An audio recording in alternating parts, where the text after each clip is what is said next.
Dalam kasus kematian Zahra Khairina Mahathir, ada 3 nama yang mencuat ke publik, di mana 3 nama ini diduga kuat merupakan para pelaku perundungan terhadap almarhum Zahra. Mereka diantaranya seorang murid yang biasa dipanggil Kak Wana, kemudian Kak Dedeng, dan yang terakhir adalah Kak Tomboy. Dan mereka bertiga ini merupakan senior ataupun kakak kelasnya dari Zahra. Menurut informasi yang beredar luas, mereka bertiga inilah orang-orang yang selama ini diduga kerap melakukan perundungan terhadap almarhum Zahra. Publik memprediksi bahwa kasus ini mungkin saja sulit untuk diungkap, mengingat para terduga pelaku perundungan terhadap almarhum Zahra diduga berasal dari kalangan ataupun keluarga yang cukup terpandang dan berpengaruh di Malaysia. Lantas mungkinkah kematian Zahra ada hubungannya dengan mereka? Zahra Khairina Mahathir adalah seorang gadis berusia 13 tahun yang masih duduk di sekolah menengah di salah satu boarding school ternama di Malaysia. Zahra dinyatakan tewas setelah terjatuh dari lantai 3 gedung asramanya. Dan hingga saat ini kasusnya masih misterius. Belum diketahui secara pasti alasan kenapa Zahra terjatuh dari lantai 3 gedung asramanya. Mungkinkah Zahra terjatuh tanpa sengaja, atau Zahra sengaja menjatuhkan diri, atau mungkin ada seseorang yang sengaja menjatuhkannya? Yo guys, balik lagi bersama saya tentunya Uki Kevin. Nah, ini masuk ke kasus yang lagi baru ya, lagi viral, yaitu kasusnya di Malaysia, tapi bukan di negeri kita ya, negeri sebelah tetangga kita yaitu Malaysia. Ini ada kasus pembunuhan ya yang terjadi pada Zahra ya, Justice for Zahra. Nah, ini kita lihat kronologi seperti apa. Nanti kita tonton bareng-bareng, kita reaction, atau kalian pengen punya komentar, kalian bisa tulis di kolom komentar seperti biasa tentang kasusnya ini guys.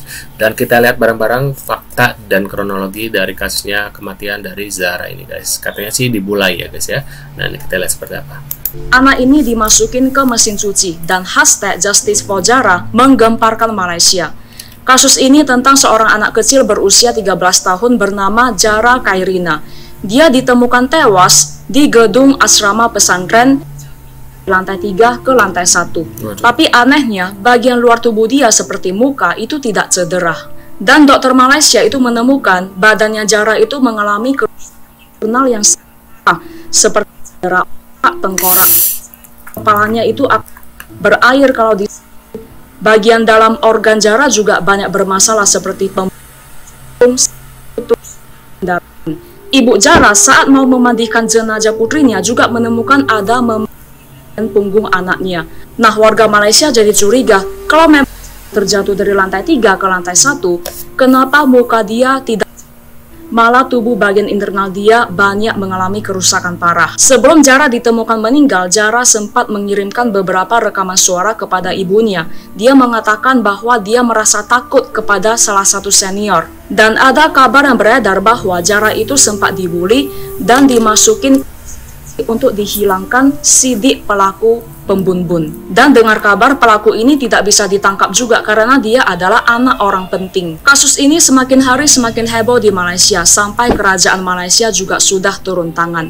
Semoga kasus Zahra ini bisa cepat ketemu titik terang dan Zahra mendapatkan keadilan. Itu kasus Zahra Khairina kini sedang viral. Zahra dibulai para seniornya lalu dimasukkan ke dalam Indonesia. Menurut saksi, ada nampak Zahra jam 02.30 pagi untuk cuci baju di ruang dobi ya. Jam 3 pagi Zahra ditemukan di selokan asrama sekolahnya ya, Sabah, Malaysia. Aku kira kasus seperti ini gak hanya di Konoha, ternyata di negara sebelah juga ada ya yang ya nauzubillah mandalik ya Allah. Nah, ini kita lagi. Ada yang bilang si Zahra Khairina ini dimasukkan ke dalam mesin cuci selama 2 jam. Waduh. Tapi informasi yang dapat kita baca di berita bahwa si Zahra ini meninggal bukan karena dimasukkan, melainkan karena terjadi lantai 2 ataupun lantai 3 asrama yang ditinggali olehnya. Jadi sebelumnya di tanggal 16 Juli 2025 ada seorang anak perempuan bernama Zahra Khairina yang ditemukan dalam kondisi miris di bawah asrama ya teman-teman. Dugaan awal menyebutkan bahwa si Zahra ini terjatuh dari asrama tersebut. Tapi makin kesini makin keluar fakta baru, di mana ada yang menyebutkan bahwa si Zahra Khairina ini meninggal bukan karena jatuh dari asrama, melainkan karena kasus itu teman-teman yang dilakukan oleh temannya. Karena saat pihak keluarganya si Zahra ini sedang memandikan jenazahnya si Zahra, keluarganya ini menemukan luka lebam dan luka lainnya di bagian tubuh si Zahra ini, sehingga menyebutkan ataupun membuat spekulasi bahwa Zahra ini bukan meninggal dari asrama, melainkan karena bilang si Zahra Khairina ini dimasukkan ke dalam mesin selama 2 jam gitu teman-teman. Tapi berita yang dimasukkan ke dalam mesin cuci itu belum terkonfirmasi bahwa itu benar teman-teman, masih diselidiki oleh pihak berwajib di Malaysia. Dan aku ingin mengingatkan ke kalian, jangan sekali-kali kalian ngeklik link yang menyebutkan bahwa itu adalah video CCTV si Zara, karena bisa jadi link yang disediakan oleh akun yang mempromosikan link tersebut adalah link phishing ataupun link pembajakan gitu ya teman-teman. Hati-hati aja lah bagi kalian. Dan itu hati-hati juga ya. Sekolah asrama almarhum Zara tidak memberikan informasi yang transparan terkait kasus kematian Zara dan terkesan menutup-nutupi kasus ini. Lantas sebenarnya siapa pihak yang sedang mereka coba lindungi? Publik maupun pihak keluarga menduga bahwa pihak sekolah mencoba menutup-nutupi kasus ini bukan tanpa alasan. Misalnya aja nih, pihak sekolah almarhum Zara sempat menyatakan bahwa saat Zara terjatuh dari lantai 3 gedung asramanya sekitar pukul 2 pagi, suasananya sepi, hening, tidak ada siswa karena semua siswa katanya sudah tidur. Tapi berdasarkan pengakuan almarhum Zara, ia sempat bercerita kepada ibunya sebelum meninggal. Kondisi asramanya pukul 1 pagi, pukul 2 pagi, bahkan pukul 3 pagi itu selalu ramai karena masih banyak anak-anak yang masih masak-masak mie, ada yang ngumpul-ngumpul, ada yang ngobrol-ngobrol, bahkan ada juga yang nyuci. Kalau kita merujuk pada pengakuan almarhum Zara saat almarhum Zara terjatuh dari lantai 3 sekitar pukul 2 pagi,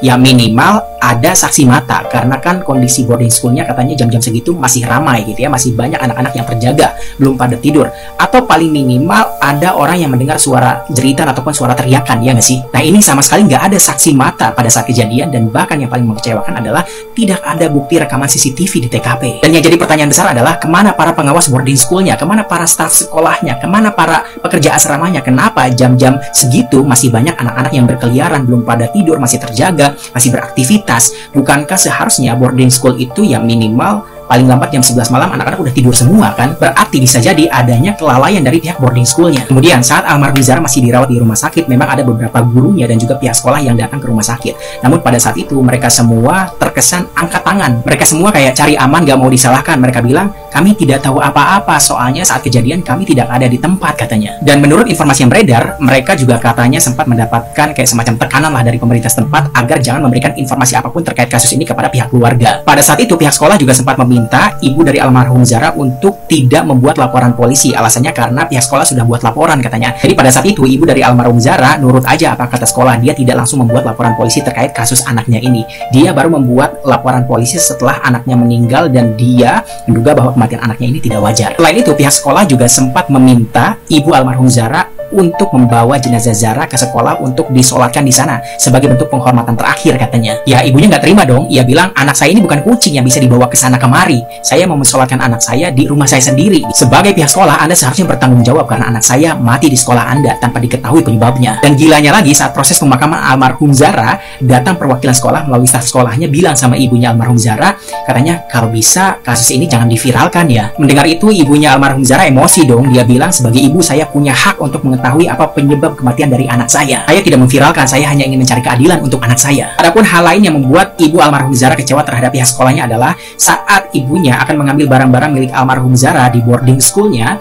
pada saat itu barang-barang almarhum Zara itu sudah dikemas ya, sudah di packing, tinggal ambil gitu. Maksudnya kayak kenapa sih harus di packing tanpa persetujuan ibunya dulu? Maksudnya ibunya tuh ingin mengambil barang-barangnya almarhum Zara itu sendiri, dia packing sendiri, jangan oleh pihak sekolah. Takutnya kan ada hal-hal pribadi, ada temuan yang bisa menjadi bukti kematian almarhum Zara. Selain pihak sekolah yang terkesan menutup-nutupi kasus ini, respon dari pihak kepolisian setempat terhadap kasus ini juga kurang lebih sama. Saat ibunya almarhum Zara membuat laporan polisi, respon dari polisinya juga dinilai kurang serius ya. Mereka dinilai kurang profesional dalam memfollow up kasus ini, dan bahkan ada satu kejadian saat ibu almarhum Zara ini lapor polisi pada weekend, kemudian polisinya bilang, oh nanti aja deh, kembali lagi hari Senin itu. Maksud gue kayak kok bisa polisi bersikap seperti itu kepada seorang ibu yang baru saja kehilangan anaknya, meninggal dunia di sekolahnya dan belum diketahui penyebab kematiannya itu apa. Gak heran muncul spekulasi bahwa polisi juga terkesan menutup-nutupi kasus ini. Lantas benarkah orang-orang yang diduga terlibat dalam kasus kematian Zara ini memang berasal dari keluarga yang berpengaruh di Malaysia sehingga mereka untouchable?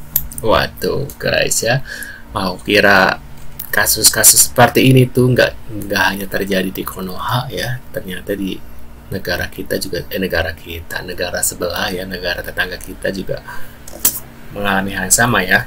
Ketika ada yang berurusan dengan orang-orang atau anak-anak pejabat ya seperti itulah guys ya, semua ditutupi dengan rapi. Dan kepolisian juga sama ya, jadi polisi di Konoha sama di polisi di sebelah juga sama kelakuannya ya. Nah, menurut pendapat kalian gimana nih tentang terkait kematian dari Zara ya? Mudah-mudahan Zara ini bisa mendapat keadilan ya, dan pelakunya bisa dihukum seberat-beratnya. Menurut pendapat kalian gimana? Tulis di kolom komentar. Terima kasih sudah hadir dan kita akan bertemu lagi di video selanjutnya. Saya selalu buat kalian. See you guys.